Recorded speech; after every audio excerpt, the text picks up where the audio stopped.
dari benchmark sistem pendidikan terhadap Singapura, Malaysia, dan Thailand, di sumbernya dari Kemdikbud, Kemenkop, dan Kompas, ternyata untuk bisa menghasilkan mutu SDM yang unggul dan kompetitif itu ada beberapa hal, komponen yang menjadi perhatian kita. Terutama yang pertama adalah kurikulum yang efektif. Nah, kurikulum yang efektif saya kira adalah kurikulum yang memenuhi kebutuhan perkembangan dunia industri, masyarakat, dan seterusnya. Itu disebut dengan kurikulum efektif. Maka di dalam kurikulum memang salah satu prinsip yang harus dipatuhi oleh pengembang kurikulum adalah relevansi. Dan relevansi ini menjadi penting. Dia akan disebut kurikulum efektif kalau memang dia mempunyai relevansi yang tinggi dengan kebutuhan yang ada. Selain juga kalau memungkinkan itu bisa menjangkau kebutuhan masa depan atau menyiapkan SDM untuk masa depan. Tapi jarang sekali sebuah lembaga pendidikan memiliki kurikulum seperti ini. Paling tidak biasanya mengikuti. Kebanyakan itu hanya mengikuti. Ya, dengan prinsipnya di dalam kurikulum itu adalah link and match yang kita dengar itu dari zaman Pak Wardiman. Kemudian pembelajaran secara bilingual, saya kira tidak hanya bilingual, mungkin juga bisa ada trilingual dan sebagainya. Artinya penguasaan bahasa asing, bahasa internasional ini juga penting. Kemudian yang ketiga adalah fokus pada pengembangan kualitas. Nah, ini kata kualitas pendidikan berarti komponen-komponen pendidikan itu diperhatikan semuanya. Perhatikan semua, apakah itu sarana prasarana, fasilitas dan sebagainya, termasuk prosesnya, proses pendidikannya, itu harus diperhatikan semua. Berikutnya yang keempat adalah pendidik, tenaga kependidikan dan infrastruktur pendidikan sangat memadai. Ini jelas lah kalau di kita ini, apalagi di Indonesia bagian timur, daerah-daerah tertentu di Jakarta saja atau keluar sedikit dari Jakarta itu banyak sekali infrastruktur pendidikan yang tidak memadai. Jadi kalau kita menginginkan keseluruhan se-Indonesia untuk bisa memiliki sekolah yang berkualitas, pendidikan yang berkualitas, maka tantangannya akan sangat berat. Lalu yang berikut adalah berorientasi pada keterampilan, teknologi, dan karakter entrepreneurship, ya, soft skill tadi. Saya sangat setuju dengan Pak Nino tadi, Pak Nino tentang soft skill daripada hard skill, karena sekarang memang yang menentukan itu adalah soft skill. Oleh karena itu, fleksibilitas kurikulum menjadi penting. Kegiatan-kegiatan ekstra dan co-kurikuler itu menjadi penting. Kegiatan kemahasiswaan dan lain sebagainya itu sangat penting di dalamnya. Berikutnya adalah link and match tadi dengan industri sudah kami sampaikan. Dan yang terakhir adalah tata kelola dan sistem anggaran pendidikan terintegrasi. Bukan hanya terintegrasi kalau menurut saya kira harus akuntabel.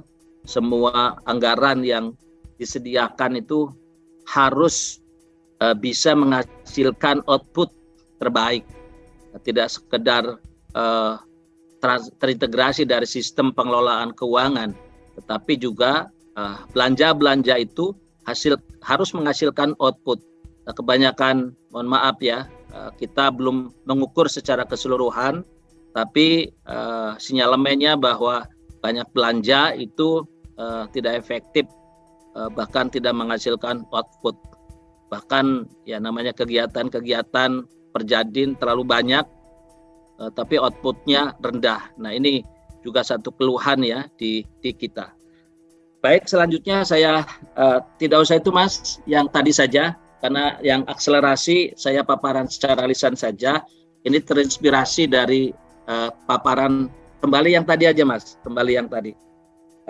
Terinspirasi dari paparan Pak Budi, ini luar biasa Pak Budi tadi. Saya mencatat ada 1, 2, 3, 4. Yang pertama tentang program pendidikan. Nah, program pendidikan ini yang konvensional itu sudah banyak yang mau ditinggalkan. Katanya begitu. Maka ke depan harus dikembangkan cyber education. Ya, cyber education ini sudah banyak ini, bahkan sudah ada kampus yang diberi kepercayaan, kalau nggak salah UNAS ya, pernah itu yang kalau nggak salah yang dari Korea ya, kalau nggak salah pimpinannya dari Korea, lalu juga ada yang baru juga ya, saya kurang mengikuti perkembangan. Tapi yang jelas yang digagas oleh kementerian itu ada AIS Institute ya, AIS Institute. Jadi AIS Institute, Indonesian Cyber Education Institute. Itu hostnya adalah UT. Ya, UT kalau tidak salah sudah bergabung sekitar 18 perguruan tinggi, ada negeri dan swasta. BINUS ada di dalamnya dan hostnya UT. UNJ termasuk di dalamnya. UNJ menawarkan 12 mata kuliah. 12 mata kuliah untuk ditawarkan, ya kalau istilah zaman Ristek Dikti yang dulu disebut shopping. Jadi semua mahasiswa di Indonesia bisa mengambil mata kuliah, bisa di UNJ, di Gunadarma, di UT, di beberapa UNER mungkin termasuk di dalamnya, atau mungkin ITB juga ada di dalamnya, saya kurang hafal dari 18 perguruan tinggi itu. Lalu itu ada pengakuan SKS-nya, jadi semacam apa ya, transfer kredit kali ya, barangkali kurang lebih seperti itu. Nah, tapi tampaknya ini juga kurang berkembang ya, tampaknya kurang berkembang. Kurang berkembang, bisa jadi kurang sosialisasi, bisa jadi juga tidak menjadi prioritas, bisa jadi ya, karena jujur saja yang di UNJ saja yang mendaftar atau mengambil itu tidak terlalu banyak ya, tidak terlalu banyak. Artinya sistem baru yang ditawarkan apakah kurang menarik atau memang tabiat dari mahasiswa kita memang yang mahasiswa konvensional atau seperti apa, ini memang perlu dilakukan evaluasi secara menyeluruh. Jadi tawaran-tawaran dengan model baru, platform baru atau paradigma baru ini tampaknya juga menjadi tantangan bagi kita semua. Nah, kalau kita memang berorientasi pada cyber education ke depan, ya, maka platform pembelajarannya ini juga penting. Nah ini barangkali Pak Budi, Pak Nikno yang memang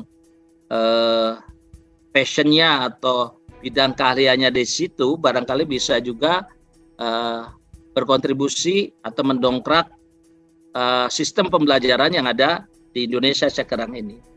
Nah, LMS kita itu juga terbatas. Ya, ada UT punya sendiri, UNJ juga punya sendiri, dikembangkan sendiri, tapi masih terbatas. Kebanyakan orang suka menggunakan Google ya, Google Classroom dan lain-lain, ada Moodle dan sebagainya, itu juga ada. Nah, kalau ada produk dari anak bangsa itu saya kira sangat senang sekali dan saya kira luar biasa ini. Kemudian berikutnya yang juga harus menyesuaikan adalah kurikulum. Ya, ini kurikulum ini penting ya. Kurikulum penting. Kenapa? Karena untuk model atau ya model pembelajaran pendidikan yang baru ini, maka program studi di dalam kurikulum program studi tidak hanya monodisiplin yang sekarang digagas atau diambil kebijakan oleh Mas Menteri itu kan menghindari monodisiplin. Sementara sebagian dosen, apalagi dosen senior, kan kalau dosen senior kan mata kuliah seolah-olah miliknya, itu tidak boleh diwariskan ke yang lain. Kadang-kadang nggak mau itu berubah pengasuhnya, berubah materinya, berubah model pembelajarannya, kadang-kadang nggak mau. Padahal ke depan memang harus multidisiplin dan interdisiplin. Nah, oleh karena itu perubahan mindset ini juga penting pada pengelola program studi. Kalau pimpinan perguruan tinggi saya yakin sudah banyak yang berubah, tapi kalau pengelola program studi belum tentu berubah, karena yang dikatakan oleh Mas Menteri tadi justru tantangan pengakuan 20 SKS itu adanya pada Korprodi. Sehingga ini memang harus ada gerakan-gerakan yang tertentu, sosialisasi tertentu yang bisa lebih efektif. Lalu yang kedua adalah selain kurikulumnya adalah pembelajarannya.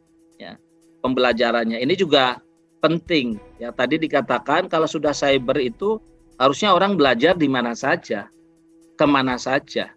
Tinggal nanti pengakuannya. Oleh karena itu jenis evaluasi dan penilaiannya pun ya jangan konvensional. Misalnya kalau kita sebagai pengampu mata kuliah, pengelola program studi, ada kurikulum tertentu, mata kuliah tertentu, mahasiswa boleh ngambil di mana saja sepanjang itu direkomendasikan. Lalu dari proses pengambilan mata kuliah itu, proses di sana seperti apa? Kalau pertukaran pelajar jelas di perguruan tinggi lain, tapi mungkin juga ada lembaga-lembaga tertentu yang kredibel tentunya, yang menawarkan keahlian tertentu yang sesuai dengan mata kuliah tertentu. Ini pun harusnya diakui gitu ya, diakui. Cuma memang nanti pengakuan ke SKS-nya ini yang barangkali perlu pengaturan-pengaturan tertentu. Yang susah itu adalah pengaturan ke SKS, karena kadang-kadang di sistem akademik, sistem informasi akademik perguruan tinggi itu kaku atau belum mengakomodirin hal-hal tersebut. Nah ini yang agak rumit ya, agak rumit, dan kesulitan kami di UNJ juga kira-kira seperti itu. Lalu yang paling penting adalah penawaran konten pembelajaran. Nah, konten-konten pembelajaran ini kalau untuk persekolahan itu ruang guru, ya, ruang guru.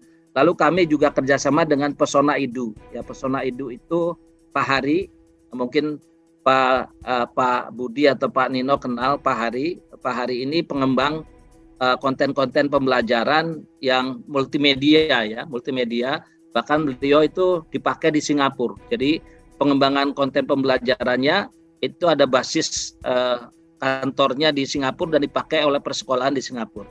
Kami sedang bekerja sama. Dan tahun 2023 nanti kami mengadakan lomba literasi numerasi dengan menggunakan platform yang dikembangkan oleh Pesona Idu. Jadi artinya inovasi-inovasi untuk pengembangan pembelajaran, platform termasuk konten-kontennya, kami juga sudah terlibat di dalamnya. Hanya memang belum bisa mengembangkan sendiri, hanya lebih banyak pada penguasaan konten. Dan yang terakhir tadi, sudah saya sampaikan juga tentang evaluasinya. Nah, evaluasi ini juga harus menyesuaikan, assessment-nya juga harus menyesuaikan. Jangan melulu multiple choice, tapi juga platformnya bisa berubah-ubah atau berbeda-beda.